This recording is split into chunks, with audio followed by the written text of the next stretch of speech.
Olha só, dirigir naquela época devia ser bom demais, pelo menos em relação ao trânsito, porque hoje em dia é um inferno. Antes você tinha até horário para pegar engarrafamento, agora não. Qualquer hora que você saia da sua casa é um caos. Olá! Sejam bem-vindos para mais um vídeo e hoje nós vamos falar sobre automóvel. São Luís tem uma frota gigantesca de veículos, assim como toda a grande cidade do Brasil e do mundo, mas você sabe como começou essa história? Você sabe quando foi que o primeiro veículo desfilou pelas ruas aqui de São Luís? Quem era o dono dele? Que modelo de carro era esse? Eu vou contar tudo isso e muito mais aqui para vocês nesse vídeo.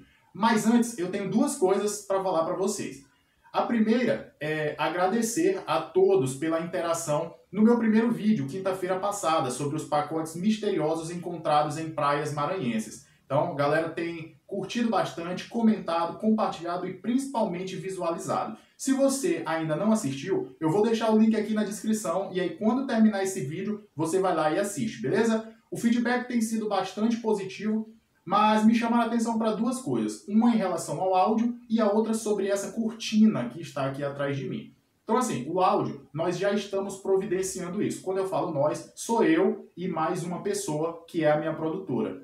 Então nós já estamos correndo atrás, já estamos buscando um microfone bom para entregar para vocês a melhor qualidade de áudio possível. E a segunda coisa que é sobre essa cortina, é que ela está aqui só de modo temporário. Ou seja, nós vamos mudar, nem que seja somente de cortina. Tô brincando. Nós vamos montar um cenário novo. Nós já estamos trazendo algumas coisas para compor esse cenário todo aqui para vocês. Vocês podem ver que aqui do lado já tem ali um jarrinho, já tem uma plaquinha, mas a gente vai trazer mais coisas para preencher essa parede, esse espaço aqui todo. E muito provavelmente essa cortina aqui atrás vai dar lugar a outra coisa. Beleza? Então, a segunda coisa que eu tenho para falar para vocês é que já deixem o like aqui nesse vídeo, se inscrevam no canal e agora sim, bora pro vídeo.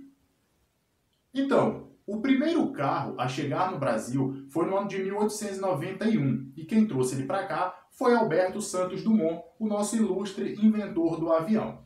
O Maranhão só viria a receber o seu primeiro automóvel 14 anos depois, aí já no início do século XX, em 1905. E quem trouxe esse veículo para cá foi Joaquim Moreira Alves dos Santos, mais conhecido por todos nós aqui em São Luís como Nhozinho Santos. Ele mesmo, o cara que dá nome ao estádio de futebol. O Nhozinho Santos, ele foi estudar na Europa e foi lá que ele teve o primeiro contato com o automóvel. O automóvel era uma invenção recente, tinha sido criada há pouco tempo. O primeiro automóvel é datado de 1886. Então, em 1905, o Nhozinho já trouxe um veículo para cá. E cá para nós, Nhozinho Santos era um cara que tinha bastante bala na agulha, né? Bastante dinheiro, porque afinal de contas, início do século XX, lá nos anos de 1900, você ter dinheiro para viajar para a Europa, se manter por lá durante um período, porque ele foi estudar, depois retornar ao Brasil e ainda trazendo um produto que, como já falei, era novidade no mundo, não é para qualquer pessoa. Tinha que ter dinheiro para poder trazer essas coisas para cá. E assim Nhozinho Santos fez. Ele pegou um veículo, então esse modelo que você está vendo aqui na tela, colocou dentro do navio e veio para cá. Navio que era a forma que tinha de se trazer um produto desse, né, da Europa até aqui no Maranhão. E assim ele fez. Contam que o produto veio dividido em duas caixas. Em um lado veio o motor, na outra caixa veio o restante do veículo, o chassi. E só quando chegou aqui em São Luís é que eles foram montar esse automóvel. Eu não sei como eles montaram isso, né? Eu não sei se Nhozinho Santos sabia como montar e aí ele foi fazer isso. Ele provavelmente não deve ter feito isso sozinho, então não sei se ele sabia e também instruiu outras pessoas para poder montar direitinho, tudinho. Eu não sei se existia um manual, eu não sei se ele de repente buscou no Google, né? De repente ele digitou lá como montar um veículo. Enfim, eu não sei como ele fez. O fato é que o veículo foi montado, só que na hora de sair do porto, o capitão do porto proibiu, reteu o veículo. Ele disse que não poderiam sair dali porque não existia ninguém capacitado, ninguém habilitado para conduzir aquela máquina pelas ruas da nossa cidade. E foi aí que Nhozinho Santos puxou do bolso uma carteira de habilitação. Na verdade, uma não. 3 carteiras de habilitação, uma de cada lugar pelo qual ele passou quando esteve na Europa: França, Inglaterra e Portugal. Então, ele tinha uma habilitação de cada lugar. Claro que a carteira de habilitação que eu estou falando aqui, pessoal, não é como as que nós conhecemos hoje, mas era um documento que tinha naquela época e que comprovava que Nhozinho sabia manusear aquele veículo, que ele podia controlar, que ele tinha passado por um treinamento e, portanto, saberia como manusear aquela máquina. E sendo assim, a SMTT não teve mais como deixar o carro lá e permitiu a sua saída. E foi aí que ele foi andando pelas ruas ludovicenses. Pela primeira vez nós tivemos um automóvel andando pelas nossas ruas. Agora, eu imagino só a cara das pessoas vendo aquele veículo passando ali na sua frente.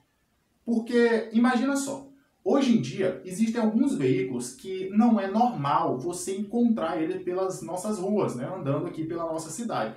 Então, quando as pessoas olham um carro desses, elas acabam tendo a sua atenção chamada, né? Não é normal. Então, é natural que as pessoas até olhem. Mesmo que você não goste de carro, você percebe que é um modelo, uma coisa diferente e acaba chamando a atenção, você vira mesmo para olhar. Então, imagina naquela época que as pessoas, a maioria não tinha visto um veículo pessoalmente, talvez nem tivessem ouvido falar nisso. Contam histórias que quando o Nhozinho vinha para o Maranhão de volta, ele avisou. E aí, as pessoas, então, eu não sei como ele avisou, eu não sei se ele mandou um WhatsApp, eu não sei se ele avisou num grupo do WhatsApp, eu não sei se ele fez uma publicação ou um stories no Instagram, dizendo, ó, tô voltando aí pro Maranhão e levando um veículo. Eu não sei. O fato é que ele avisou para as pessoas, e as pessoas que sabiam disso, elas foram até o porto para ver a chegada de Nhozinho junto com a sua nova máquina. Só que assim, nem todo mundo tinha o WhatsApp de Nhozinho. Nem todo mundo seguia Nhozinho Santos no Instagram. Então muita gente não teve como saber que ele ia chegar e ia trazer aquela máquina.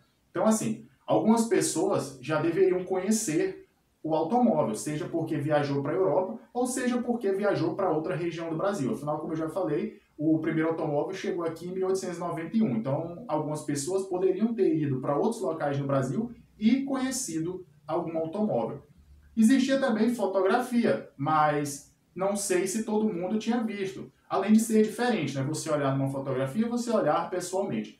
Fato é que eu aposto que a maioria da população nunca tinha visto um veículo de forma alguma, seja por foto, seja pessoalmente, não tinham visto.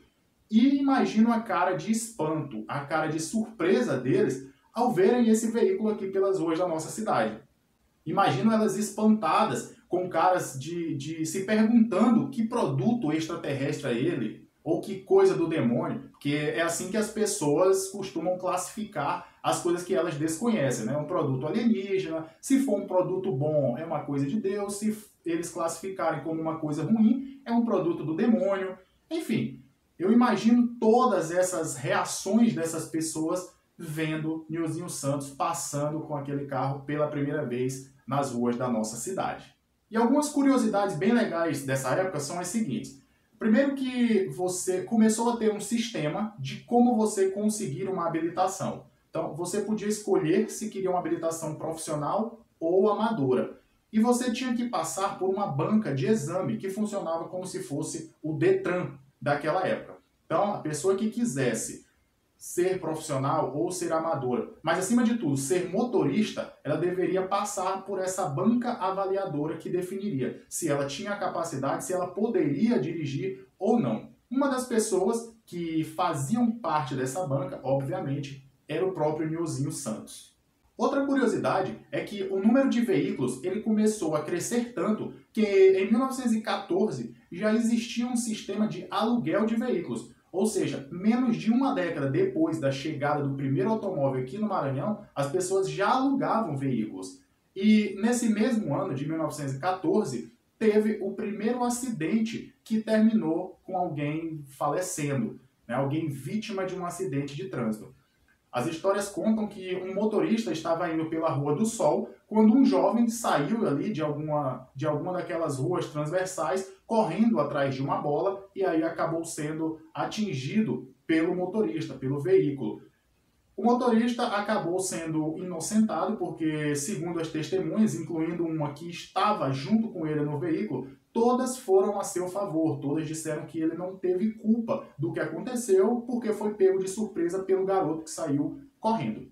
Uma outra curiosidade é que em 1927 existiam corridas aqui em São Luís, corridas nas ruas, só que corridas não clandestinas, eram corridas autorizadas. Então, para você ver como o número de veículos cresceu, as pessoas começaram a fazer corridas. Era uma forma de animar também, né? Nesse tempo não tinha muita diversão para as pessoas, então isso aí era mais uma forma de buscar uma diversão, de você ter alguma coisa para fazer em alguns dias da semana, provavelmente no final de semana.